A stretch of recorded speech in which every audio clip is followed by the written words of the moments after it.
أعوذ بالله من الشيطان الرجيم بسم الله الرحمن الرحيم ولكل وجهة هو موليها فاستبقوا الخيرات أينما تكونوا يأتي بكم الله جميعا إن الله على كل شيء قدير صدق الله. حضور انور صلی اللہ علیہ وسلم کو مدینہ منورہ میں حکم ہوا کہ آپ اب نمازوں کے لیے اپنا رخ بیت المقدس سے بیت اللہ شریف کی طرف کر لیں. یہودیوں نے خاص طور پر یہ اعتراض اٹھایا، لو جی تمام انبیاء کا قبلہ بیت المقدس تھا، نعوذ باللہ یہ اگر اللہ کے سچے نبی ہیں تو انہوں نے انبیاء کا قبلہ چھوڑ کر بیت اللہ شریف کو اپنا کعبہ کیوں بنایا؟ یہ سوال بار بار دہرایا گیا، بار بار حضرت صلی اللہ علیہ وسلم کو پریشان کیا گیا. بہت سے جواب دیے گئے، گزشتہ آیات میں بھی ذکر ہوئے. یہاں اس آیت شریفہ میں ارشاد ہے وَلِكُلٍّ وِجْهَةٌ هُوَ مُوَلِّيهَا. ہر پیغمبر کو جس طرح پہلے انبیاء کرام کو بیت المقدس کی طرف نمازوں کے لیے رخ کا حکم تھا، ہر پیغمبر کو قبلہ دیا گیا اور جو اللہ کا حکم تھا ہر پیغمبر نے اسی طرف رخ کر کے نمازیں پڑھی. اب اللہ کے آخری نبی صلی اللہ علیہ وسلم کو بیت المقدس کے بعد بیت اللہ شریف کی طرف رخ کر کے نمازیں پڑھنے کا حکم ہے تو آپ نے وہی پڑھنی ہے. آپ اللہ کے نبی ہیں، اللہ کے حکم پر ایسا کر رہے ہیں، لہذا اس بحث کو چھوڑ دینا چاہیے. بیت المقدس یہ افضل قبلہ ہے یا بیت اللہ شریف افضل قبلہ ہے؟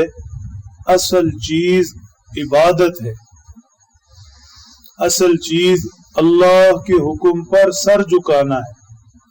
پہلے جنہوں نے بیت المقدس کی طرف رخ کر کے سجدہ کیا وہ بھی، اور اب امت مسلمہ بیت اللہ شریف کی طرف رخ کر کے سجدہ کرتی ہے، یہ بھی سب کا مقصود اللہ کی بندگی ہے.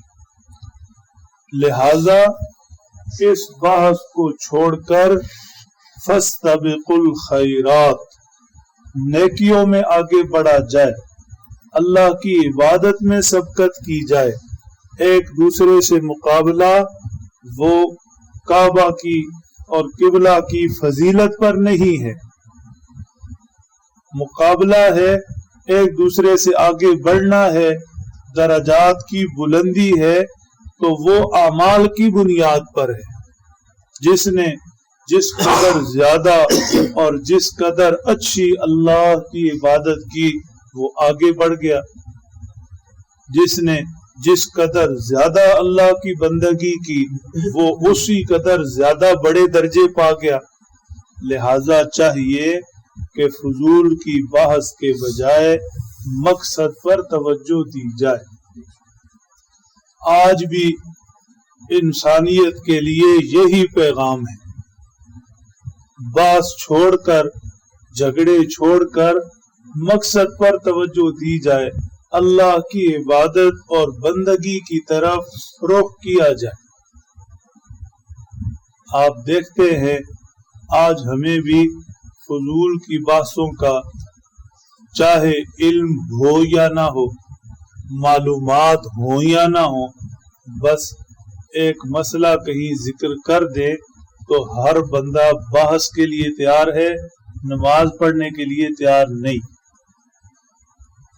تو فرمایا اس بحث کو چھوڑو، مقصد کی طرف آؤ، اللہ کی بندگی کی طرف آؤ، عبادت کی طرف آؤ۔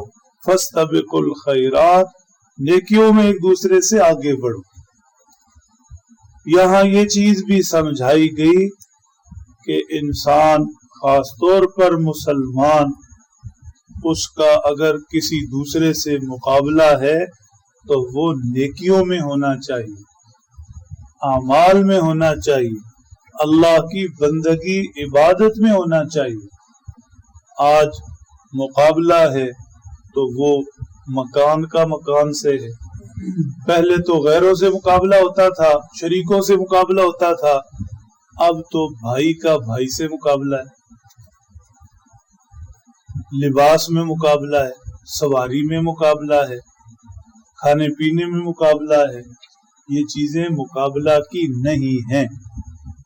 مقابلہ میں تو جب دوڑ ختم ہوتی ہے تو کوئی نتیجہ نکلتا ہے، کوئی ہارتا ہے اور کوئی جیتتا ہے۔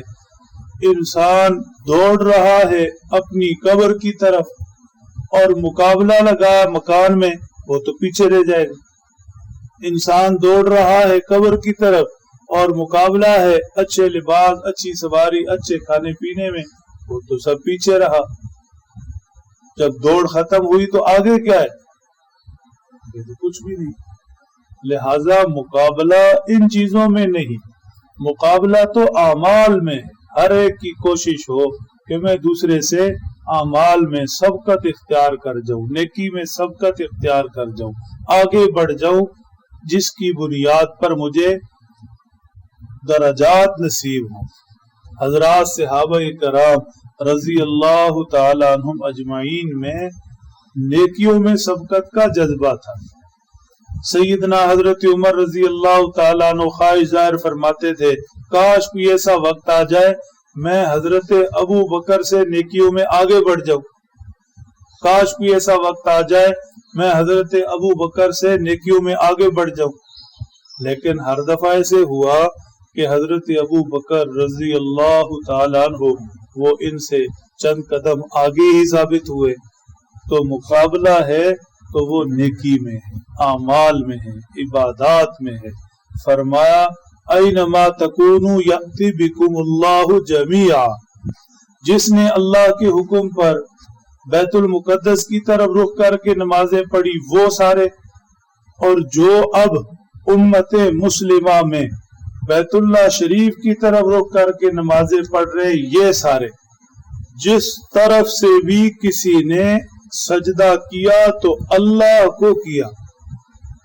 اب سارے کے سارے حضرت آدم سے آخری انسان تک سب کو اللہ جل شانہ یوں جمع کر کے اپنے پاس بلا لیں گے۔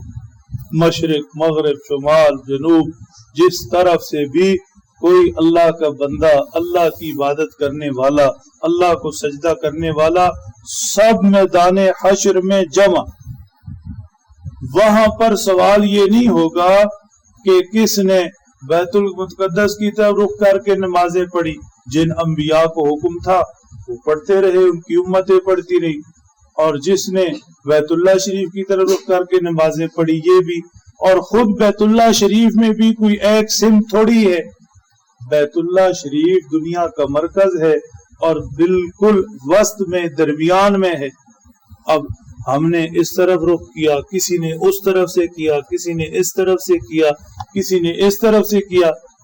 اللہ ہم سب کو بار بار لے جائے بیت اللہ شریف میں۔